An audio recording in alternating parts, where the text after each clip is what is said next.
বাছাই পর্বের ম্যাচে সিঙ্গাপুরের বিপক্ষে মাঠে নেমেছে স্বাগতিক বাংলাদেশ। অনেক আপনি নিশ্চয়ই জানেন যে এই যে বিপক্ষে যখন সিঙ্গাপুরের বিপক্ষে বাংলাদেশ যখন মাঠে নেমেছে উত্তাল কিন্তু সেই পাড়া মহল্লা, কারণ এজন্য বাংলাদেশের খেলা দেখার জন্য অসংখ্য দর্শক কিন্তু সেখানে ভিড় করছে এবং স্টেডিয়ামের গ্যালারি দর্শকে পুরো পরিপূর্ণ রয়েছে। তার আশেপাশে এত পরিমাণে দর্শক হয়েছে যে লাঠি চার্জ করতে হচ্ছে পুলিশকে রীতিমতো। শুধু কি তাই, যারা স্টেডিয়ামে গিয়ে খেলা দেখতে পারছে না জাতীয় স্টেডিয়ামে, তারা বড় পর্দায় খেলা দেখার জন্য বিভিন্ন জায়গায় ভিড় করছেন। আর সেই বিষয়ে জানানোর জন্যই আমাদের সঙ্গে যুক্ত আছেন আমাদের দুজন সহকর্মী। আমাদের সঙ্গে যুক্ত আছেন ওয়াসিউল হক পান্থ জাতীয় স্টেডিয়াম থেকে, এবং আমাদের সাথে আছেন রবীন্দ্র সরোবর থেকে বড় স্ক্রিনে খেলা দেখানোর বিষয় জানতে সাদাত অব্র। তবে শুরুতে চলে যেতে চাই পান্থ আপনার কাছে। পান্থ, আমি দেখতে পাচ্ছি আপনার পেছনে বেশ অনেকেই ভিড় জমিয়েছেন, নিশ্চয়ই তারা খেলা দেখতে এসেছেন। জানাবেন সেখানকার সার্বিক চিত্র বর্তমানে কি, এবং বিসিপি, বাফুফে কিংবা আইন শৃঙ্খলা বাহিনীর তরফ থেকে এখন পর্যন্ত কোনো নিরাপত্তা ব্যবস্থা নেওয়া হয়েছে কিনা?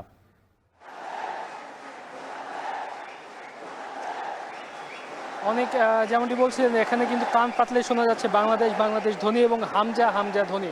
খেলা কিন্তু ইতিমধ্যেই শুরু হয়ে গেছে এবং যখন আমরা দেখতে পেয়েছি যে পুরো জ্যাম প্যাক গ্যালারি এবং বৃষ্টিতে ভিজেও যখন গ্যালারি খুলে দেওয়া হলো তখন কিন্তু বৃষ্টি এসেছিল এবং বৃষ্টিতে ভিজেও কিন্তু দর্শকরা মাঠে প্রবেশ করেছেন এবং এমন দৃশ্য স্মরণকালের ইতিহাসে সবচেয়ে বেশি দর্শক আমরা অনেকেই বলছেন যে অনেক দর্শক তারা এসেছেন।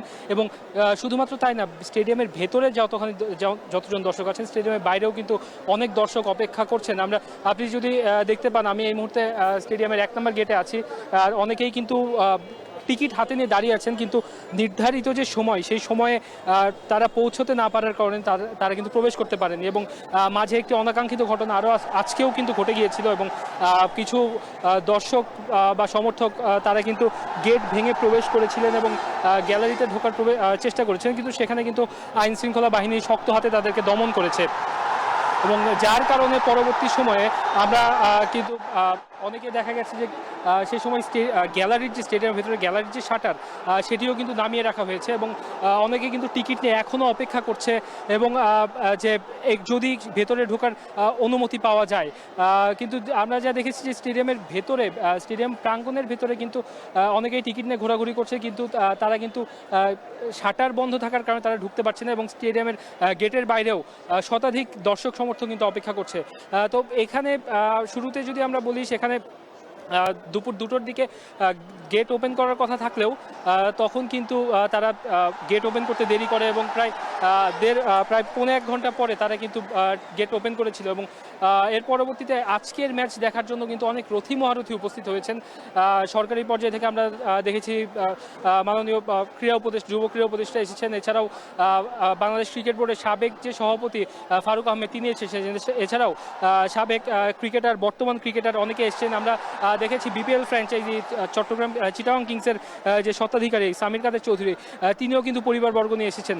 তো এই ম্যাচ নিয়ে যে দর্শক সমর্থকদের ভিতরে যে উচ্ছ্বাস উদ্দীপনা, এটি কিন্তু এখানে গুলিস্তানের আশেপাশে আসলেই শোনা যাচ্ছে যে পুরো স্টেডিয়াম এলাকা জুড়ে, পুরো গুলিস্তান জুড়ে কিন্তু শুধু বাংলাদেশ বাংলাদেশ ধ্বনি এবং বাংলাদেশের বল পায়ে গেলেই পুরো স্টেডিয়াম একসাথে হর্ষধ্বনিতে তারা উঠে আসছে। তো জাতীয় স্টেডিয়াম থেকে এই মুহূর্তে আমার কাছে ছিল সবশেষ। ওয়াসিউল হক পান্থ আমাদের সঙ্গে যুক্ত হয়েছিলেন। এবার আমরা যাব সহকর্মী শাহাদাত অভ্রর কাছে। আমরা জানি তিনি আছেন রবীন্দ্র সরোবরে।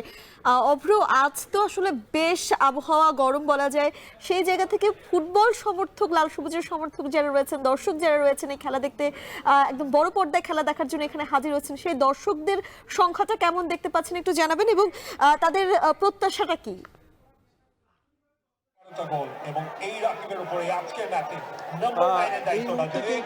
এই যে পুরো জায়গাটি কিন্তু হচ্ছে ফুটবল প্রেমীদের বলা চলে যে উন্মাদনার স্থানে পরিণত হয়েছে এবং এই পুরো জায়গা এই মুহূর্তে আপনি শুনতে পাচ্ছেন যে প্রত্যেকটা মুহূর্তে কিন্তু হচ্ছে যখনই আক্রমণ হচ্ছে কিংবা কোনো ধরনের প্রতি আক্রমণ হচ্ছে তখনই কিন্তু সব ধরনের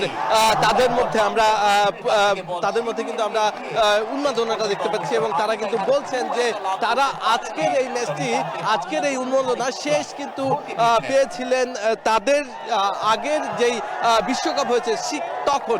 এর আগে কিন্তু তারা কখনোই এই ধরনের বাংলাদেশের খেলা এই ধরনের উন্মাদনা তারা পাননি। তার সাথে সাথে কিন্তু বলাই চলে যে আজকের ম্যাচটি বাংলাদেশের জন্য অনেক বেশি গুরুত্বপূর্ণ, কারণ আজকের ম্যাচের মাধ্যমেই কিন্তু সিএফসিতে বাংলাদেশ খেলবে কি খেলবে না তারই সিদ্ধান্ত হচ্ছে।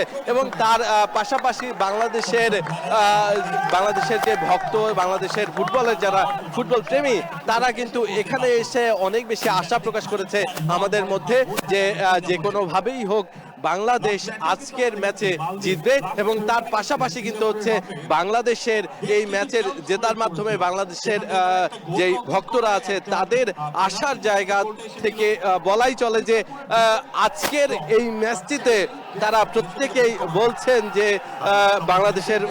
বাংলাদেশের আজকের খেলার মাধ্যমে কিন্তু হচ্ছে সিএফসি যে কাপ সেখানে কিন্তু বাংলাদেশ খেলতে পারবেন।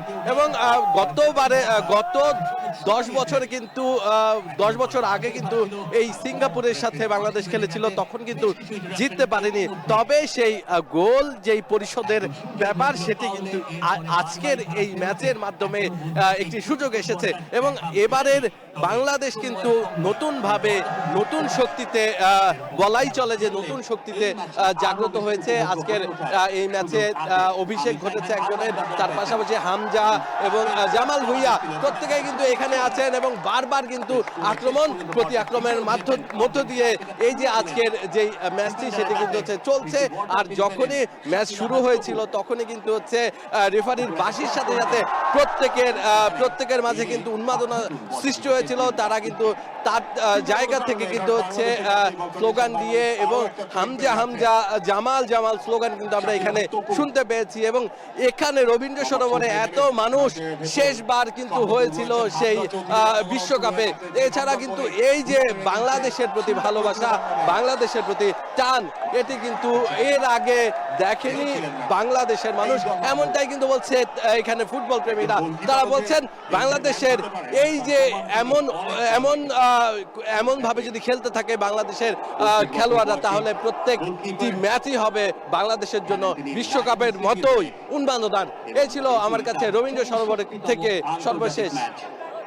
রবীন্দ্র সরোবর থেকে লাল সবুজের সমর্থক যারা রয়েছেন, যারা ফুটবলকে সত্যিকার অর্থে ভালোবাসেন, তাদের কথা জানাচ্ছিলেন সহকর্মী শাহাদাত অভ্র। অনেক আমরা তো রাজধানীর খবর শুনছিলাম, রাজধানীর বাইরেও কিন্তু বাংলাদেশ সিঙ্গাপুর ম্যাচ জায়ান্ট স্ক্রিনে দেখার ব্যবস্থা করেছেন অনেক ফুটবল দর্শনার্থী কিংবা ফুটবল প্রেমী যারা রয়েছেন, তারা নিজেরাই উদ্যোগে এই ধরনের ব্যবস্থা করেছেন। সেই খবর আমরা একটু রাজধানীর বাইরে থেকে জানতে চাই। আমাদের সঙ্গে ময়মনসিংহের সার্কিট হাউস থেকে যুক্ত হবেন ইমতিয়াজ আহমেদ এবং সিলেটের আলিয়া মাদ্রাসা মাঠ থেকে যুক্ত হচ্ছেন সন্দীপন শুভ। তবে শুরুতে আমরা যাব ইমতিয়াজের কাছে। ইমতিয়াজ, বড় পর্দায় ম্যাচ দেখতে দর্শক উপস্থিতি কেমন জানাবেন? রাজধানীতে আমরা একদমই উপচে পড়া দর্শক দেখছিলাম, ঢাকার বাইরে সেখানে কি অবস্থা? আমরা এই মুহূর্তে জানি যে ঢাকার জাতীয় স্টেডিয়ামে কিন্তু জনস্রোত বইছে, উপচে পড়া ভিড় গ্যালারিতে এবং টান উত্তেজনা নিয়ে বাংলাদেশ এবং সিঙ্গাপুরের কিন্তু ফুটবল ম্যাচটি কিন্তু দেখছে। এবং আজকে সকাল থেকে যারা আসলে স্টেডিয়ামে খেলা দেখার সুযোগ পাচ্ছে না, তাদের জন্য কিন্তু দেশের 8টি স্থানে কিন্তু জায়ান্ট স্ক্রিনের মাধ্যমে কিন্তু আমরা জানি যে খেলা দেখার সুযোগ রয়েছে। সেখানে ময়মনসিংহের সার্কিট হাউস মাঠে সকাল থেকেই কিন্তু এই জায়ান্ট স্ক্রিনে খেলা দেখার জন্য বিভিন্ন উপজেলা থেকে যারা ফুটবল প্রেমী আছেন, যারা বিভিন্ন স্তরের মানুষ কিন্তু এসেছেন। এবং আজকে যত বেলা গড়াচ্ছে, বিশেষ করে বিকেলের পর থেকে আমরা কিন্তু দেখছি যে শত শত মানুষ কিন্তু এই বাংলাদেশ এবং সিঙ্গাপুরের খেলাটি দেখার জন্য আসছেন। এবং কিছুক্ষণ আগেই খেলা শুরু হয়েছে, যেটা আসলে বলতেই হয় যে এই খেলা নিয়ে কিন্তু কয়েকদিন ধরে কিন্তু টান উত্তেজনা এবং বিরাজ করছিল সাধারণ মানুষের মনে। এবং সেই জায়গা থেকে সিঙ্গাপুরের এই ম্যাচ নিয়ে কিন্তু উন্মাদনা কয়েকদিন ধরেই কিন্তু চলছিল। ঢাকা জাতীয় স্টেডিয়ামে খেলা দেখতে ইতিমধ্যেই, যেটা আগেও বলছিলাম, যে শত শত হাজার মানুষের কিন্তু ভিড় হয়েছে। বাংলাদেশ সিঙ্গাপুরের বিপক্ষে নামার আগে বাংলাদেশের ফুটবল দল নিজেদের কিন্তু দারুণভাবে কিন্তু জ্বালিয়ে নিয়েছেন। 4 জুন জাতীয় স্টেডিয়ামের প্রীতি ম্যাচে ভুটানের বিপক্ষে 2-0 গোলে জিতে বাংলাদেশ 6 এবং 49 মিনিটে হামজা ও সোহেল রানা গোল করেন, যেখানে জামালের কর্নার থেকে ক্রস রিসিভ করে হেডে লক্ষ্যভেদ করে হামজা। গোলের পর হামজার যে উচ্ছ্বাস, সেটি কিন্তু বাংলাদেশের মানুষ দেখেছিল। আর সোহেল দূরপাল্লার শটে চোখ ধাঁধানো যে গোলটি করেছে, সেটি কিন্তু মানুষ এখনও কিন্তু স্মৃতিতে রয়েছে। এবং সেই উদ্দীপনাটা এখনও ধরে রাখবেন মাঠে বাংলাদেশের প্লেয়াররা, সেটা কিন্তু বলছেন।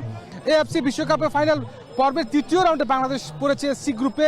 এই গ্রুপের অপর 3 দল ভারত, সিঙ্গাপুর ও হংকং প্রত্যেকেই পয়েন্টটি কিন্তু 4 দলের কেউই কিন্তু কোনো গোল দিতে পারেনি টুর্নামেন্টে। বাংলাদেশের অবস্থান করছে পয়েন্ট তালিকার শীর্ষে।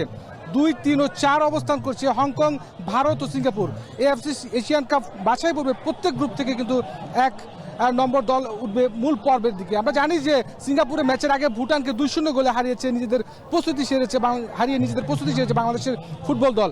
এবং এই খেলা দেখার জন্য আসলে যেটা আগেও বলছিলাম যে দুপুরের পর থেকে কিন্তু শত শত মানুষ এই জায়ান্ট স্ক্রিনে খেলা দেখার জন্য এসেছে এবং সারাদিন এই জায়ান্ট স্ক্রিনে খেলা দেখার পাশাপাশি কিন্তু বিভিন্ন গেম শো চলেছে, সেখানে অংশগ্রহণ করেছে। যেহেতু ঈদ পরবর্তী সময় খেলাটি হচ্ছে, সুতরাং সার্কিট হাউস মাঠ আসলে এখন কানায় কানায় কিন্তু পূর্ণ হয়ে যাচ্ছে। শত শত মানুষ কিন্তু বাংলাদেশের খেলা দেখার জন্য আছে এবং বাংলাদেশ জিতবে এমনটা কিন্তু প্রত্যাশা করছে, যেহেতু হামজার মতো প্লেয়ার রয়েছে বা আর অন্যান্য তারকা ক্ষেত্রে প্লেয়ার রয়েছে। সুতরাং বাংলাদেশ জিতবে এমনটা কিন্তু প্রত্যাশা করছেন সাধারণ যারা ফুটবল প্রেমী আছে এবং দর্শকরা। সব মিলিয়ে এই ছিল আমার কাছে ময়মনসিংহ থেকে সর্বশেষ।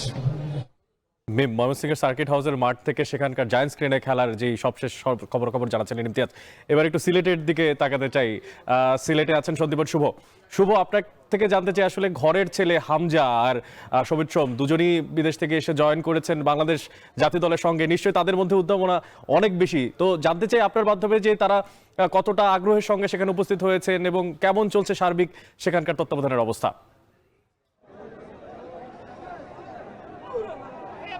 অনেক সারা দেশের মতো ফুটবল জ্বরে কাঁপছে কিন্তু পুরো সিলেট, এবং সিলেটবাসী এই মুহূর্তে উত্তেজনার চরম শিখরে রয়েছেন, কারণ তাদের সবচেয়ে প্রিয় যে 4জন খেলোয়াড় রয়েছেন, বিশেষ করে হামজা, সমিত সুম সহ 4 জন খেলোয়াড়ই কিন্তু সিলেটের, এবং সেই 4 জন খেলোয়াড় যখন আসছেন তখন কিন্তু পুরো ফুটবলের চিত্রটাই কিন্তু পাল্টে যায়। এবং ক্রেজ যদি বলি যে উন্মাদনার যে বিষয়টি, সেই বিষয়টি কিন্তু আগের থেকে বহুগুণ বেড়ে গেছে।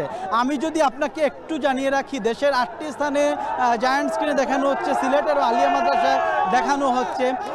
এবং আরেকটা বিষয় হচ্ছে যে এই যে ক্রিকেটে আমরা যেমনটি দেখেছি আগে, ক্রিকেটে কিন্তু বিশেষ করে ইন্ডিয়া পাকিস্তানের ম্যাচে যেরকম হতো ঠিক তেমনই কিন্তু আজকে হচ্ছে। এবং আজকে এখানে একটা বিষয় এই যে খেলা শুরু হওয়ার পর থেকে দর্শকদের যে উন্মাদনা সেটি কিন্তু উপচে পড়া, যেমন ফুটবল জোয়ারে যেন ভাসছে পুরো সিলেটবাসী। এখন এই যে আলিয়া মাদ্রাসা ময়দান, মোটামুটি হাজার হাজার দর্শকই কিন্তু মুখরিত হয়ে গেছে এই মাঠটি, এবং সবাই জাতীয় পতাকা নিয়ে এসেছেন এবং তাদের মুখে কিন্তু স্লোগান, হামজার স্লোগান দিচ্ছেন, তারা সমিত সোমের স্লোগান দিচ্ছেন, তারা কিন্তু প্রিয় খেলোয়াড়দের কথা বলছেন। এবং তারা বলছেন যে ক্রিকেটে যেমন ভারত পাকিস্তানের ম্যাচের আগে আমরা দেখেছি যে আসলে যেরকম উন্মাদনার সৃষ্টি হতো, বা বাংলাদেশের খেলার আগে যে উন্মাদনার সৃষ্টি হতো, সেই উন্মাদনার থেকে কিন্তু বহুগুণ বেশি উন্মাদনা এখন বিশেষ করে এই সিলেটে বাংলাদেশ বনাম সিঙ্গাপুরের ম্যাচকে ঘিরে মানুষ কিন্তু উৎসাহ উন্মাদনায় ফেটে পড়েছেন, এবং তারা কিন্তু বলছেন যে এইভাবে যদি বাংলাদেশ এগিয়ে যায় একদিন বাংলাদেশ বিশ্বকাপ জয় করবে। তো অনেক আমার কাছে এই ছিল সিলেট থেকে সবশেষ।